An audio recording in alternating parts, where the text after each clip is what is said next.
A faith that cannot survive a grave cannot save a sinner. That is the pressure Paul brings to the church in Corinth. He does not treat the resurrection like decorative theology. He does not present it as an inspiring ending to a hard story. He sets it in the middle of everything, like a load-bearing wall in a house. Remove it, and the roof does not sag a little. The whole thing comes down. First, notice the situation. Paul says, "Now if Christ is preached that he has been raised from the dead, how do some among you say that there is no resurrection of the dead?" That question matters. The problem in Corinth is not that they denied Jesus existed. It is not even that they denied he died. The issue is more subtle, and because it is subtle, it is dangerous. Some were willing to speak of Christ, willing to admire Christ, maybe even willing to receive benefits from Christ, while rejecting the idea that the dead truly rise. That sounds ancient, but it is painfully current. Many people can tolerate a spiritual Jesus, a moral Jesus, a symbolic Jesus, a Jesus who lives on in memory or influence or inspiration. But a Jesus who walked out of an actual tomb in an actual body on an actual morning, that is where modern confidence begins to choke. And Paul will not let you keep the language of Christianity if you remove the event that gives it meaning. He begins with a chain of logic, and it is relentless. But if there is no resurrection of the dead, then Christ is not risen. Do you hear what Paul is doing? He is not allowing an exception for Jesus if you deny resurrection in principle. If dead people do not rise, then Jesus did not rise. Christianity is not built on vague spiritual uplift. It stands or falls on what God did in history. Then Paul takes the next step. And if Christ is not risen, then our preaching is empty, and your faith is also empty. Empty. That word strips the room bare. If Christ is still dead, preaching is not only weakened, it is empty. Not less powerful, empty. Not partially useful, empty. And your faith, however sincere, however emotional, however costly, is empty too. This is important because sincerity is not the same thing as truth. You can be deeply committed to something false. You can shape your life around a story that never happened. You can sing with tears in your eyes and still be standing on nothing. Paul is too honest to comfort you with religious feelings when the foundation has been removed. Then he goes further. Yes, and we are found false witnesses of God because we have testified of God that he raised up Christ.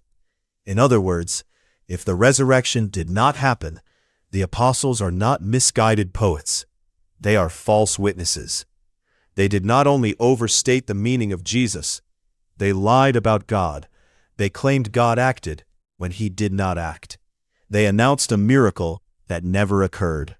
That matters for how you read the New Testament. The apostolic message is not presented as private symbolism. It is testimony, witness, report, claim. They are saying something happened. So when people try to preserve Christianity by draining it of miracle, Paul does not cooperate. He does not say, keep the ethics, keep the inspiration, keep the community. He says, if Christ has not been raised, the witnesses are false. And then he repeats himself. For if the dead do not rise, then Christ is not risen. Why repeat it? Because repetition is mercy. Paul knows what you and I know. We try to escape hard conclusions. We look for side doors. We soften the words. We make room for a half-faith. So he nails the same truth down again. If there is no resurrection, then Christ is not risen. Then comes the sentence that should stop every heart. And if Christ is not risen, your faith is futile. You are still in your sins. Now the stakes are fully visible. Earlier, Paul said faith would be empty. Here, he says it would be futile, useless, powerless. Why? Because if Jesus stayed in the grave, then death did not lose, sin did not break, judgment did not turn away. The resurrection is not an optional miracle added to the gospel for dramatic effect. It is God's public declaration that the sacrifice of Christ was accepted, that death was conquered, and that the reign of sin has been broken. If Christ is not risen, you are still in your sins, not just mistaken, still guilty, still alienated, still under condemnation, still carrying what you cannot remove. The resurrection means the cross was not a noble tragedy. It means the cross accomplished what Jesus said it would accomplish. And then Paul reaches into grief. Then also those who have fallen asleep in Christ have perished.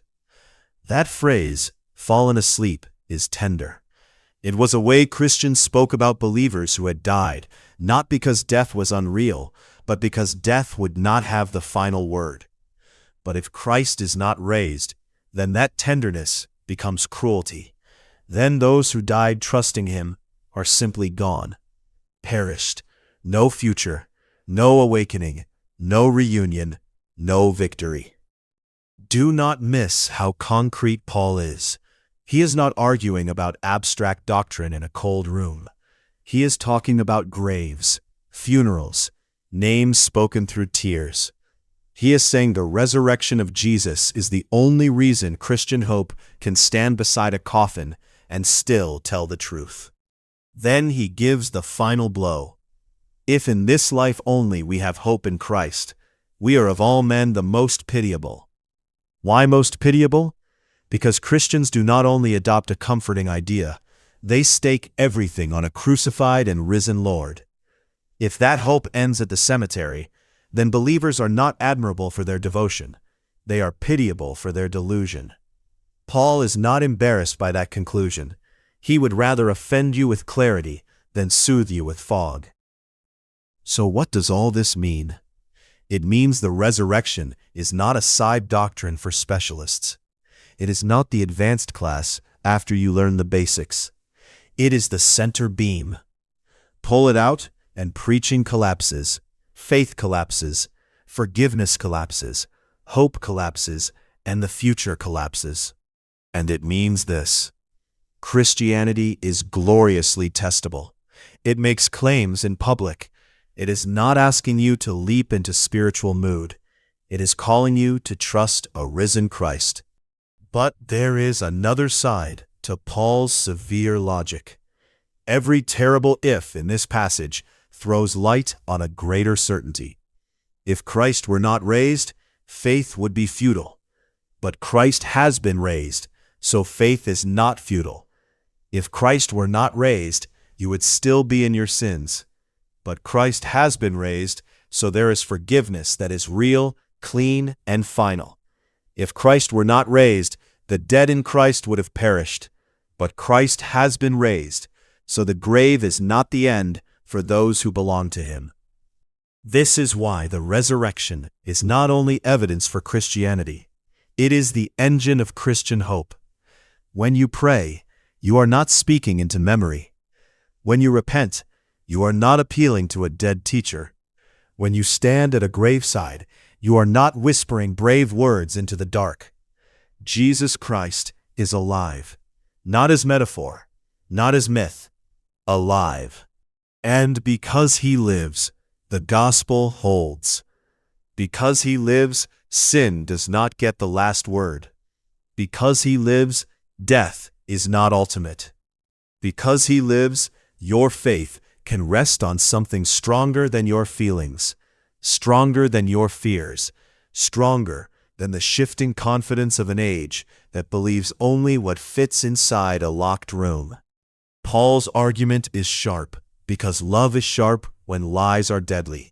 He will not let you build your life on a Christ who remained in the tomb. He tears that false shelter down so you can stand in the blazing reality of the risen Son of God. The resurrection is not one brick in the wall.